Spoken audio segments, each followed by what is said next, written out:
Team Thrive. So let's get on into picks and bans. Thresh immediately removed here by Detonation Focus Me, and Renekton taken away by Gillette Infinity. So even though Cody solo killed Aria's Renekton the last time they met, the respect is still there, the possibility of a flex.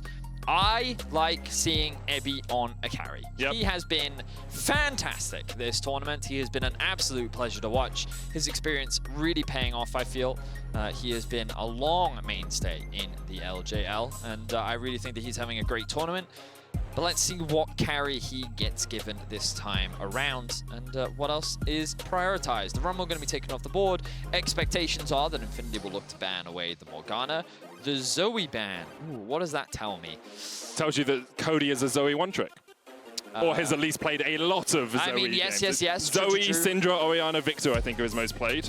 But it may also be that Aria is thinking about a particular champion. True. I'm trying to think about what champions a Zoe in particular could be very good against. Regardless, we'll find out, I'm sure, in a little bit. For now, the Udyr priority is going to be locked in. I think we've seen that throughout the tournament. Once Morgana and Rumble fall off, Udyr seems to rise to prominence because his clear speed still not really affected. And even after the nerfs to Chem Tank, funnily enough, even after the nerfs, he still runs really fast and he still stuns you with a single auto attack. Yep. So he kind of does what he was so good at before.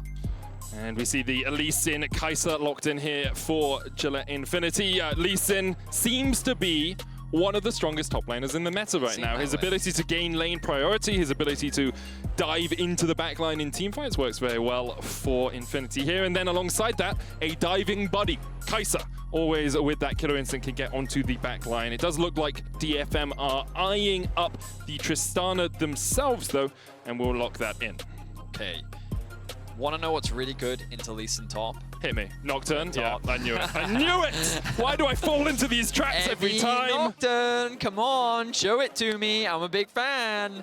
Oh, no, no, no, no, no. No, no, no, no, no, no, no, no, no, no, no, no. I do not like this. I do not like this at all. I'm going to say, Vedius, your personal preference doesn't matter at all to this game. But there's, it's not about personal preference, because I really think that the problem with Gnar is, while it does have some early pressure, I think Lee just beats it. I think that in the top lane, the dueling power of Lee is so powerful, and he has so many tools to get on top of the Gnar as well. So I'm not a fan of the pick, especially when we think about DFM's win condition. It has been playing through Ebby, giving him a strong top side of the map, giving him something that he can have a lot of agency on, and you've now put him on Gnar, something that's traditionally left on the weak side. And that's not to say that Ebby won't be able to have an impact, but I feel like that when you found so much success through your top lane, moving away from that is something that does concern me, especially when Infinity is clearly suggesting to me that they want to play through top side and actually try and shut Ebby's impact down. So we'll see how the rest of the draft plays out. Right now, DFM do have pretty strong scaling. They are suggesting that they want to play more towards the late game team fights. We're looking at something like a Rel, a Leona, or maybe even a Nautilus, Alistair, these sort of engaged supports to come out alongside Kazu. We know that he's been playing a lot of these engaged supports. The big question is, what will they put Aria on? It's always one of the main questions when you look at Detonation Focus Me. I do wonder if Kazu will look to something like the set that he played a lot domestically and does give you a little bit of engage, a little bit of disengage as required in these fights. Ryze banned away, Sylas taken away. It was Cody playing Sylas into Aria's Renekton last time, where Cody really popped off the last time these two teams met. And there's the set ban from Infinity. They are respecting the fact that Kazu is well known for his set. So, what will DFM now look to take off the board? They could potentially remove a support that they don't want to have to deal with. They could also ban out mid laner if there was something that they had in mind, but there was always the risk that Infinity will lock that one in and then save their support for counterpick. They're going to continue to ban out mid lane. I'm surprised because I thought that they would actually blind pick the Victor. It does suggest to me that they're thinking of something like an Orianna, perhaps. Not that I'm a massive fan of Orianna against the amount of dive that Infinity does have. Yeah, I'm actually really surprised. I think Victor would have been really good here. Let me hit you with something. What do you think of Seraphine in this DFM comp? It's fine. It's fine. Okay. It's fine. Okay, it's one of Aria's like signature champions, and he is very good at it. I know it was nerfed a little bit on 11.8 and 11.9, you know, Moonstone nerfs, etc. There's the Syndra lock-in, and it looks like Aria is, he wants to be a little bit more aggressive than perhaps a Seraphine. Talk about the hovers. Well, I mean, oh, okay, let's go, Aria. Now I'm excited. There was a lot of hype surrounding Aria as a player. Whenever you speak to some of the LGL experts, they always tell me, keep your eyes on this mid lane man. And now he's being given the LeBlanc. So he has to clutch up for his team today. Very risky pick for sure. If the LeBlanc doesn't get rolling, like, bear in mind, DFM have drafted themselves a very strong team fight comp, right? They have a standard front to back, and you've just thrown a LeBlanc in there. In terms of what it wants to do, it doesn't really make a huge amount of sense. So you have to play through this LeBlanc. You have to unlock her on the map early. Do you want to know Aria's all-time win rate on the LeBlanc? Tell me. He has played 9 games, and he has won 8 of them. Wow. This guy has an 89% win rate on LeBlanc. Hasn't played it at all this year as far as I can see, but he is going to be trying to win the matchup that he lost last time in this mid lane up against Cody. Ackerman locked in the Nautilus down in the bottom lane to team up alongside that Kaiser we've already seen. Nautilus into Trist is great because if she jumps away, your ult follows her to wherever she lands, so you still manage to get the knocker. The funny thing is, if you swapped Syndra and LeBlanc, their comps would make a little bit more sense. You know what I mean? You have so much dive on the side of Infinity. It's all about getting onto that back line, trying to burst out the carries as much as you can.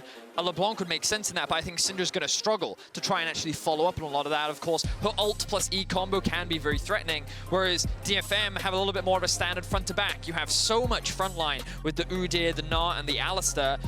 LeBlanc perhaps going to find it difficult to have to deal with all this dive that's coming through, and how many targets is she actually going to have access to? We'll have to wait and see. This mid lane matchup is definitely going to be an important one for the side of DFM, whereas for Infinity, top side, this Lee Sin. Let's see if they can get this one rolling, see if they can shut down Ebby, who's been a really key factor for so much of DFM's success. It is not quite do or die for either of these teams as of yet. You can lose here and still make it through to the Rumble stage. However, a loss here makes your road that much harder. You end up having to beat C9. You end up having to beat Damwon Kia to make it through to the next stage. A win here paves that road in gold, makes it much easier for you to get on through. Let's get on into the game. Dead Nation Focus Me up against Gillette Infinity. And I wonder if we'll see any early action from these junglers. For now, looks like a little bit of a split. Steel has gone up towards the top side on his lonesome, and the rest of Dead Nation Focus Me are protecting his bot side jungle. Bit of a stack up towards the red buff from the side of DFM. They've invested 2 early wards. The pings have come out from Infinity. Here we are. Information will be gathered. How will DFM respond? Going to slowly move into the bush. They know that getting a bit of VOD Attenborough right here. You know, it's chill. You know, and here on the river of life. Another invade up towards the top side.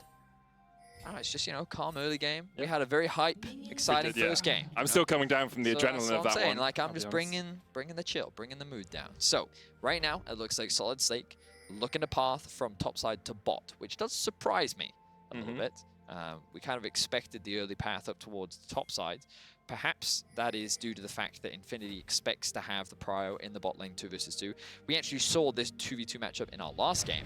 And the reason why initially C9 got that push was because DK pulled for their jungler. This time around, that's not happening. You can see it already in the lane. White Lotus going to get knocked up immediately. Explosive charge going down. Exhaust has already been used here by Utapon, and Detonation Focus Me with the Ignite ticking. Utapon will not flash in. It would have been flash for flash if he'd gone for it, you have to think, but already that's 2 the exhaust out from White Lotus, and he has no HP. He has popped both of his potions as we see a bit of trading in the mid lane. So that really surprises me, because he wanted to get into the lane early.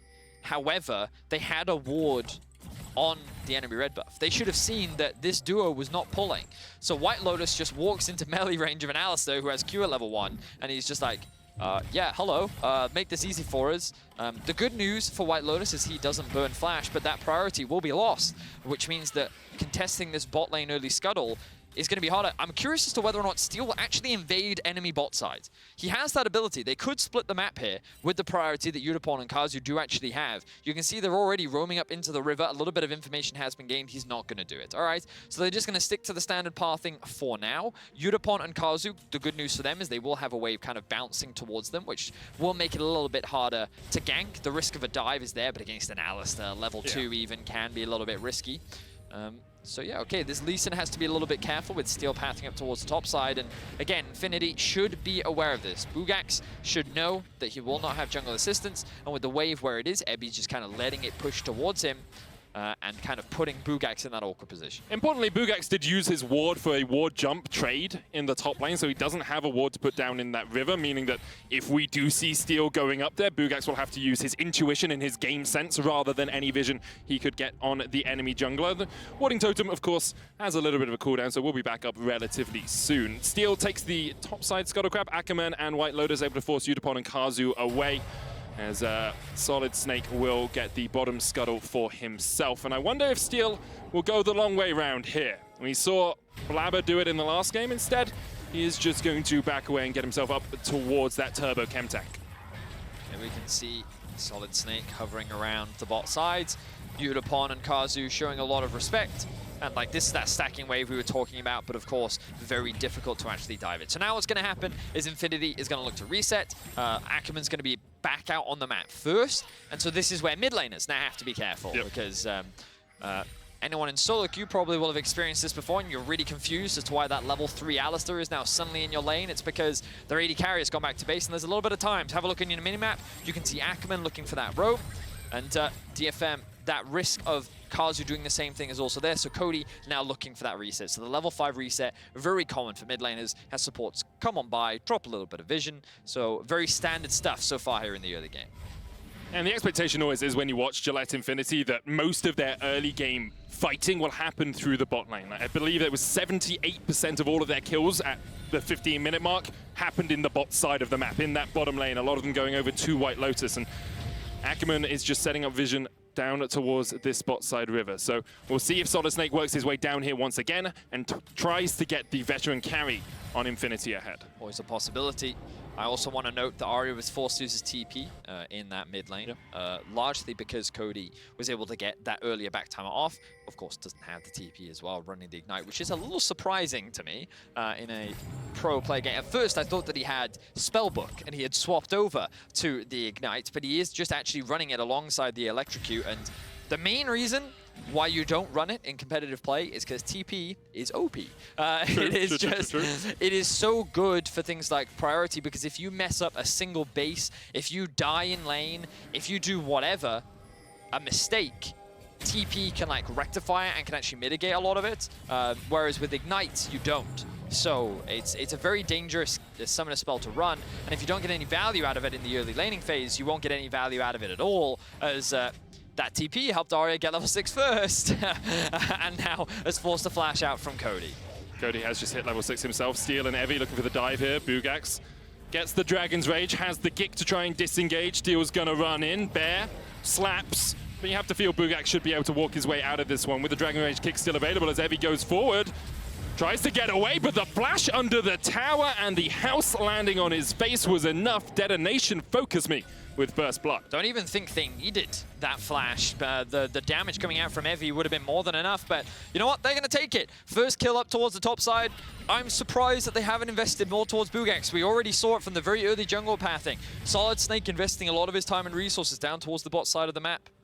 Of course, you don't have to get a Lee Sin ahead, but I feel like in this matchup, it's really valuable to try and put Ebby behind, and DFM doing what they often do, ganking top lane, ganking for Ebby. The Lee Sin lost a lot of farm up towards the top side, and now he's going to be behind. And Ebby has so consistently been a carry for Detonation Focus Me throughout the course of this tournament. You can see up near the tops of the kills and assists early game, gets gold leads early games, it has CS leads at early game as well. Like, he is so consistently a carry for Detonation Focus Me, and he's been with them for so long and been alongside Steel for so long that I'm not surprised DFM are focusing that top side of the map. Yeah, I was a little skeptical of the pick, as we talked about in draft, largely because I don't think that it would give Ebby the same agency to be that big carry that he has often been for this team. But for now, he's making it work, and I think a large part of that is because Solid Snake is not investing up towards the top side. They're just letting Ebby do Ebby things, and he's happy to take that and start to build up these leads. Meanwhile, across the board, we can see mid lane, slight advantage for DFM, bot lane in the same situation. That has resulted in about an 800 to 900 gold lead in DFM's favor. It's good to see Aria having a stronger early game than he did last time these two teams faced. By this point, he had been solo killed by Cody on the UNX and Silas matchup. Ebby, perhaps, well, he knows Solid Snake's there. You want a ward, mate? Ebby knows that the volley bear is there, and he still stays around. Here comes Steel. Dive is on, but no one's taken aggro as of yet. Bugak's the first to do it. So he tanks the tower. Stormbringer coming out as well. Solid Snake will disable the turret. Ebby looking to try and get towards that Mega Gnar. You can see Cody has worked his way up towards this top side as well, as Gillette Infinity wanted to make sure that the dive would go without a hitch. Really well played there, and that was Steel not having his flash available to avoid the damage coming out from Solid Snake and Bugak's. Really good focus. This is going to allow Solid Snake to steal away some of these top side jungle camps, and Cody was also able to move first because of the priority that he's able to get in the mid lane 1 versus 1. So good stuff from Infinity answering back towards the top side, and I want to see them do this a little bit more as the game progresses. For now, they should just be happy getting that single kill. Did go over to Solid Snake, so not the priority target, but he gives him the opportunity to get towards that turbo chem tank a little bit earlier. It gives him the opportunity to get towards ganking that little bit earlier. So we'll see if he is able to use that slight gold advantage that he has acquired. Rest of the map has been relatively silent. You can see, a 6 CS lead down towards the bottom side, 5 or 6 in the mid lane. Mid lane's pretty even, only top lane an advantage here for Ebby, but overall, both these teams seem a little unwilling to make big plays in the early game, or only willing to make ones that they know will work. I think it's been fine for the time being, you know what I mean? I just want more action. Yeah, I know you do. I know you had a slow early game, game 1, slow early game this time around as well. It's just the nature. Oh, no. Solid Snake's going to land the stun. Aria uses the first jump to try and get away, and will be able to escape. Cody really didn't have the mana to do anything there, as Steel was able to secure the Rift Herald while all of that was going on. All right. Okay. What I would like Steel to do with this Herald is use it mid. Yep. What I think he's going to do is use it top. Yeah, I think we can both agree on that one. No, Betty. Hang on, maybe he's listening in. Let's have a look. So the reason why I want him to use it mid is because Aria is because if you take mid tower early, it unlocks Aria. Oh, wall jump flash kick onto Evie. Hasn't got the mega building up. Bugak's going to land the Sonic Wave as well, but here comes Aria, and Bugax is in for a world of hurt. First kill of the fight up towards that top side. Solid Snake's going to try and flash away. Aria still on the chase. Can't quite get the damage down with the Sigil of Malice.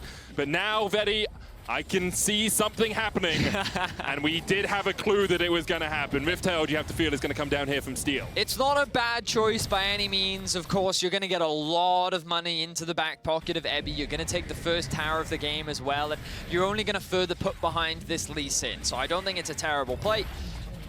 As you can see, 610 gold into Ebby's back pocket. So this Gnar really has been unleashed. Even when he's not on a carry, Ebby still somehow finds a way to carry. Look at that difference in the top lane. 1,400 gold advantage for Ebby. And then in the jungle as well, it's a 700 gold lead for Steel after that play. Mid lane basically even, bot lane basically even. No one has been bot, so it's not really too surprising. So here we see a situation where Aria got a really good trade in mid, and Infinity's like, hey, we can force a play top, but they don't have the prio in mid. So that means Aria can collapse first, and of course with the numbers advantage, they're able to get this kill and force the flash out from Solid Snake as well.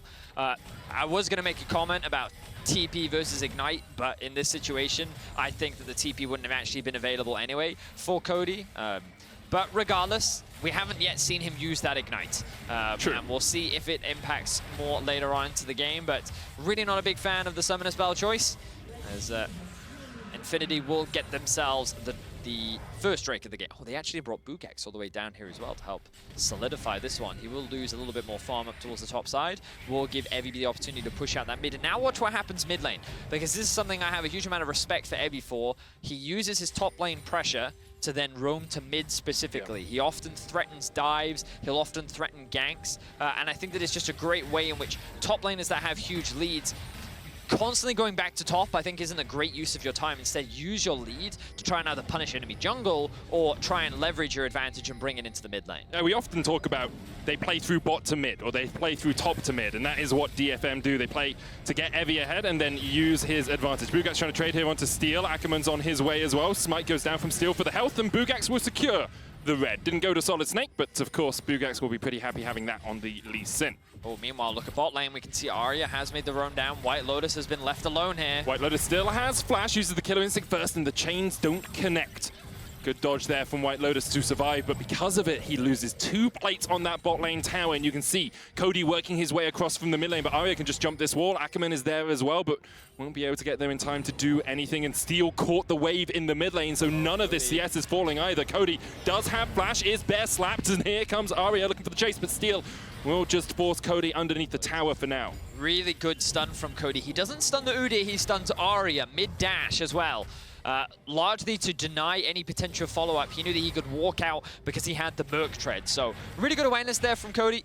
I like the execution. Doesn't lose his summoner spell, but now Arya lands a chain. Scatter the Weak won't knock him out of root range, but does mean that Arya needs to be just a little bit more aware. You know, Unleash Power is a lot of damage. It's called the outplay button for a reason. True. Arya needs to watch his health bar when he goes in for trades like that. Arya does have the ultimate backup now, though. Oh, Kazu does try to interrupt the back. Wasn't quite able to do it. Solid Snake has his eyes set on bot lane, but now, oh, here's the Ebby plank we were talking about. You predicted it already, Vedius. Ebby coming in from the top side. Cody being like, oh. No, Steel, no! Oh. I mean, there was a lot of caution pings coming from the bottom lane. Right, because they saw both Solid Snake and Obviously, Ackerman leave. Right? That was one of those situations where we see everything and Steel doesn't, so he has no idea how close that Syndra is. So obviously, like, that wasn't a mistake from Steel. That was simply just, we have God vision. Yeah. And as you rightly said, the potential collapse from the bot lane with Solid Snake roaming up, he could have been the one that was getting collapsed on. So that's why he chose to disengage there.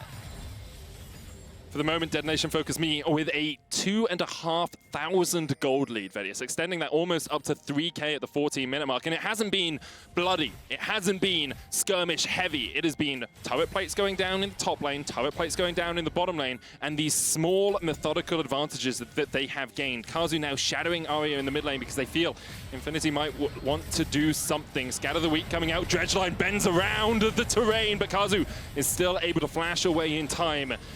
That anchor was a little wider than I think it should have been. Still, good punish there from Infinity. They're able to get the flash out from Kazu. One of the engage tools will now be mitigated. Fortunately for DFM, they have 2 more. Ebby and Steel, when they played against Cloud9, this was the trio that they relied on. The Alistar, Udyr, Nah. It's a very effective and very powerful front line for you to kind of leverage. And it allows you to face check Drakes very easily later on into the game. I'm still yet to see the value of this LeBlanc pick. I think that it's gotten a couple of good trades against Cody. He was able to force his flash out, but... Do you not hit the stats, Fetty? He's played it 9 times, he's won 8. Yeah, I know. It's basically guaranteed. I'm waiting to see that turning point, because there's probably a reason why he picked it, but right now it's very much been the Ebby show. He has his eyes set on a play in mid. Not too much going to come off the back of that, though, but Solid Snake. Caught out just a little bit. Going to use the Stormbringer to jump away, and that's his health and disengage tool used as the dragon comes up in 46 seconds time.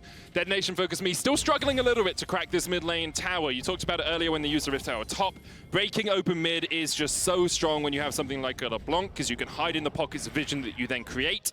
For the moment, those minions that push forward continue to get repelled by the Tower of Infinity. It's interesting that they've kept Arya in the mid lane. Normally at this point in the game, especially once you hit level 11, you have 2 points in your ultimate. You want to move your mid laners off to a side lane and then actually have your duo in mid, because it's easier to maintain that safety and security. You have a lot more wave clear, and if, you know, Infinity do what they've done, it's actually easier for them to get prior, which means that they can then collapse first onto objectives like the Herald and the Drake. What I would love to see DFM now do is trade Drake for mid-top tier 3 and mid-tier 1. Because what they can do is with this Herald is they can just drop it mid, secure that tower, and while sure they'll be a little bit behind in Drakes, don't bother taking this fight, instead just take so much more map control. If you take the mid-tier 1, you can actually just then have full control over the top side jungle and deny as much as possible. Now I love this. Have Yutapon pressure. I want to see Arya try and zone the rest of Infinity away from this tower. That's what he's doing. They're going to have to be forced to take the long way around. Yutapon should be able to get a couple free hits onto this tower. Ebby with the collapse as well. Let's see if they can secure this one. Aria has a perfect flank here. He jumps in for the double onto Cody, onto the backline, and Infinity are getting erect underneath their own tower. The tower falls, and Unipon is eating Infinity for breakfast. 2 quick kills as DFM look for the clean ace. They do lose Steel, but Bugax now on the backline is going to have to try and flash across this wall. Ebby not willing to give it up. Aria not willing to give it up. It's a triple for the Gnar. And Detonation Focus Me just blow up Infinity. They play that so calm, clean, collected, and like, it was just a step-by-step process, man. We talked about it. They did it easily, and they saw the dive and made it a reality. Beautiful execution from DFM. They're going to balloon their gold lead to 6K, make that almost 7. Exquisite performance, and hey, that's why you pick LeBlanc, right? Yep. 0-0-6, the 4-man ultimate, I think he was able to get. We're going to have a quick look now at this new Axe Effects replay. So you'll notice the Aria coming in from the flank. They have numbers advantage in this situation because Ebby is already here, and then W into Everfrost, into ult. So much damage onto Cody and White Lotus before the play can even happen. Kazu's tanking up the turret, and then Lee Sin joins the fray, but too little, too late. The 4 versus 5 ends up in disaster for Infinity. They end up losing more than just their tier 1. Scenario for Detonation Focus Me, more like a dirge for Gillette Infinity. As you can see, that LeBlanc putting out 2k damage. I mean, across the board, DFM's carries just putting out the DPS in that last fight. And as you say, 7,000 gold lead now. They've broken all of the tier 2s apart from bot lane.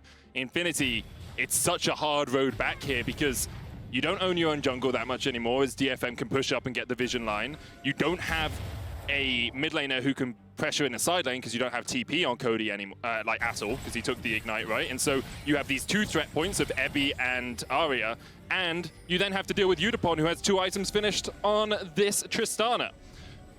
This is League of Legends on hard mode for Infinity, yes, Yep. Medic. They are right now investing towards the bot side of the map, and the good news is, because they've already lost everything on the top side, there is no trade that DFM can look to make. They might want to fight, as Aria does have the teleport, but it looks like for now they're just going to give up the tower. So DFM, really well executed.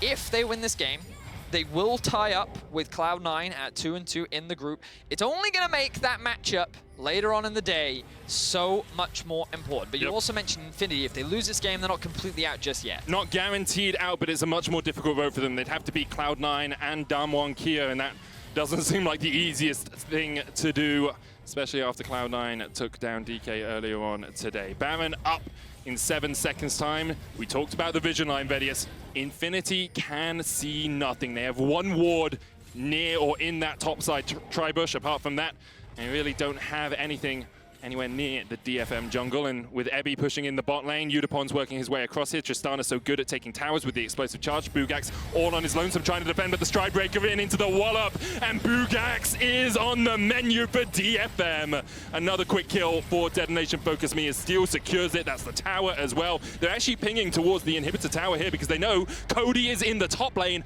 and he does not have TP. You mentioned it right at the start of the game, Vedius, and right now it is working out so well for Detonation Focus Me. Inhibitor tower will fall as Udapon gets the last couple of autos in. Solid Snake trying to dive in. Here comes Kazu as well. A 2-man knock-up. Cody with a scatter of the week. Ebby's still somehow alive. The Ignite is ticking, but it won't be enough. Udapon kills off Cody. Ebby does die on the backline. Kazu trying to do what he can, forcing Infinity away, and that is the inhibitor down. DFM 21 minutes in have broken the base of Gillette Infinity. Absolute domination. And you know what? I gotta apologize, because I doubted Ebby. You know, that's what I did. I said that, like, I don't want to see him on a Gnar. I prefer him on carries. And then he said, well, how about I just go and carry on the Gnar as well? Really good setup onto Pugax in the bot lane. They were able to... His chain CC was flawless as well. He ults, and then he, like, uses his W in the line, which means that regardless of what happens, Bugax is going to get stunned because he doesn't have flash. So that was just really well executed. Then the follow-up came, they get the tower, they get the bot inhibitor, and now they can even threaten the Baron. It's very early. They don't have the fastest Baron in the world because, you know, LeBlanc. But still, let's have a look at this fight once more. So after the tower goes down, DFM say, you know what, our wallets are bigger than yours. Ebby does end up losing his life to the Ignite. Yep. So it does result in a kill at the very least. However, it is at the cost of your inhibitor and your mid laner as well. So DFM just in full control. And I think that coming into today, many pros, fans, some analysts as well, like people across the world were saying that DFM are one of the favorites now to get out of this group. Yep. And I think that starting off your day with a convincing performance like this, people are going to be worried if they're Cloud9 fans. That game is going to be so important at determining who will be able to get out of this group. I mean, it's so important because if they both win out until that game, and I believe it is our fourth game of the day, yeah, fourth game of the day, it's on that game. DFM have the head-to-head right now. They are 1-0 up. If Cloud9 lose that, even if they win every other game, they might still be out. Detonation Focus Me are looking for a play here in the top lane. Bugax actually has a really nice TP position as DFM are split up from Aria. The knock-on's going to land onto Udapon, and Cody lands the Scatter the Weak as well, and this might be the turnaround. Infinity trying to trade in. Udapon is already dead. Aria doing what he can down towards the bottom side, but he does manage to kill off Cody. A great gnaw from Ebby into the wall. That's enough. Ebby has had enough with this game, has had enough with this team fight, and doesn't matter if his AD carry is dead. Ebby will carry. Aria here singing a song as we see Detonation Focus Me just clean up in the top lane. It looked like a good fight for Infinity to start things off, but it did not end that way. DFM with the ace to knock down Infinity, looking to secure themselves another win in this group. And with those minions knocking on the door of the Nexus, they may very well lose this tower as well, but it seems that DFM not going to commit to anything. They're just going to reset, steal away some camps, and go back to base. Let's have a look at how this fight starts. So, he runs a long way in. Steel just kind of runs at the enemy, but we kind of have to keep track of Utapon here because he's coming up from behind, and then he's not expecting to kind of be left isolated as the ultimate from Ackerman comes through to stun from Cody over the wall, and then the dive. And this is the dive that we were talking about, how it can be very difficult for an AD carry to play. Aria is then solo killing Cody, and then Ebby is just like, yeah, you know what? I can still carry this fight absolutely easy. He takes absolutely 0 damage, really good ultimate into the wall. And really good team fight from DFM. They just have so much money right now. They're going to start off this Baron. Infinity will have to face check, and I don't think that's anything that they can do right now. As soon as you do, Solid Snake just caught out by Ebby, and Kazu, he has to use the Stormbringer to get away. He is still dead. The final boomerang from that Gnar will take him down. There's the Baron for DFM, and with a 10,000 gold lead, this one is all done. But the singing, DFM way too far ahead, and we'll see just how much they get out of this Red Bull Baron power play. Whew. Clean game from DFM. Infinity, they're going to be playing up against Darm1 next. It's going to be a difficult game as Evie dives in once more. And Cody dies once more. Yes, he does. Fourth time of the game. What a difference it is from the first time these two teams met. It was Cody styling on DFM, but here DFM seem to have found their form. Aria kicked away, top lane inhibitor is the target for DFM. Bot lane still 50 seconds before that one respawns. Now mid lane, as DFM just do it by the numbers, work their way around, and they are pulling Infinity this way and that. Last inhibitor tower will fall, and the inhibitor has to be shortly after. Udapon trying to heal up off the Krugs, I believe, as he will rejoin his team in just a moment. Not with them right now. There is a tiny window where Infinity could look for an engage, but DFM don't give them the chance as they back away. Wow, they're actually choosing to reset. They still have 2 minutes on their Baron, by the way. I will say, I remember this picture. You know, lots of inhibitors down, only the Nexus towers remaining. DFM playing up against a team that they're ahead against. Perhaps they are learning to be a little bit more restrained after their loss to Darm1. What's crazy is if they had beaten Darm1 and then win this game, could get eliminated. They would have been in such a great position. I think they would have even been tied with Darm1 at this point as well, which just goes to show how close and impactful that game could have been. But they will get that rematch later on in the day. I mean, if they win this game and they had beaten Darm1, they would be top of the group. Crazy to think, the evolution that DFM have made over the years.